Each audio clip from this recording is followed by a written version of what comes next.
bike was all new last year, and you can feel it. It feels really well put together. It's got a great, smooth, powerful motor.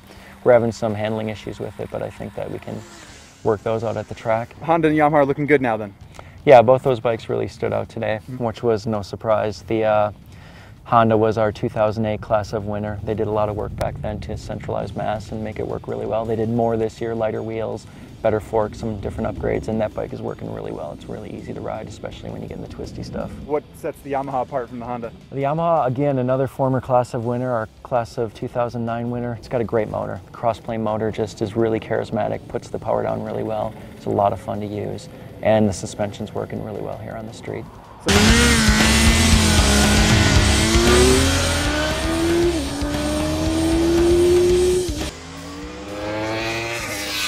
In the case of this test, that's exactly what happened. The Kawasaki's clutch failed after only a few runs, and while the Yamaha stayed together, it didn't make Ari feel especially comfortable and made it difficult for him to get off the line and really get a good run down the runway. Even through all this, the Kawasaki went down the quarter mile at 10.14 seconds at 144.4 miles an hour. While that's the second to slowest speed, it's the highest top speed of all of them, and certainly makes us wonder if the clutch had held together, how well it would have done. The Yamaha suffered the most from this, posting a time of 10.24 at 140 miles an hour, a result of poor clutch feel on the drag strip and the least overall horsepower. The Suzuki's first couple runs were dicey, but it finished strong with a 10.03 at 143.8 miles an hour, which is the second fastest of the group. The real surprise of the drag strip, though, was Honda's CBR 1000, which posted a time of 10 seconds flat at 141.7 miles an hour. It managed to do all of this with the second least amount of horsepower, which is a true testament to mass centralization and supreme clutch feel, which helped it sprint down the track the fastest. So with the Honda posting the fastest quarter mile time and being one of the two bikes that impressed us the most on the street, it's going to take a real special performance at the racetrack from these other bikes to knock the Honda off the top of its perch. As with the Japanese bikes, we took the Italian machines out to the quarter mile to test their straight line performance. The MV Augusta suffered from the most bizarre clutch engagement we've ever experienced, yet it still covered the quarter mile in 10.73 seconds at 138.51 miles per hour. The new Panigale proved to be one of the easiest Ducatis we've ever sent down the quarter mile. It covered the distance in 10.26 seconds at 141.79 miles per hour. Just in front of the Ducati was Aprilia's RSV4, which went down the drag strip at 10.23 seconds at 142.27 miles per hour.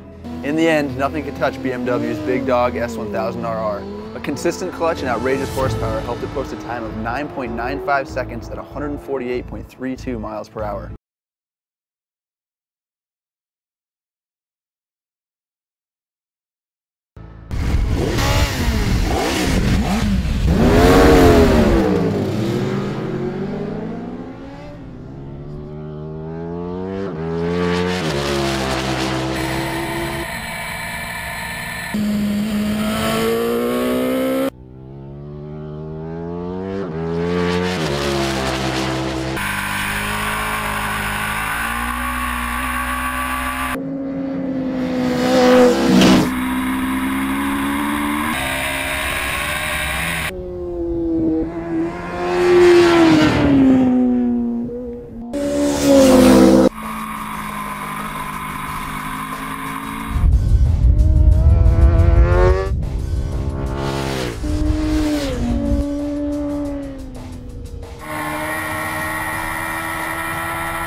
This concludes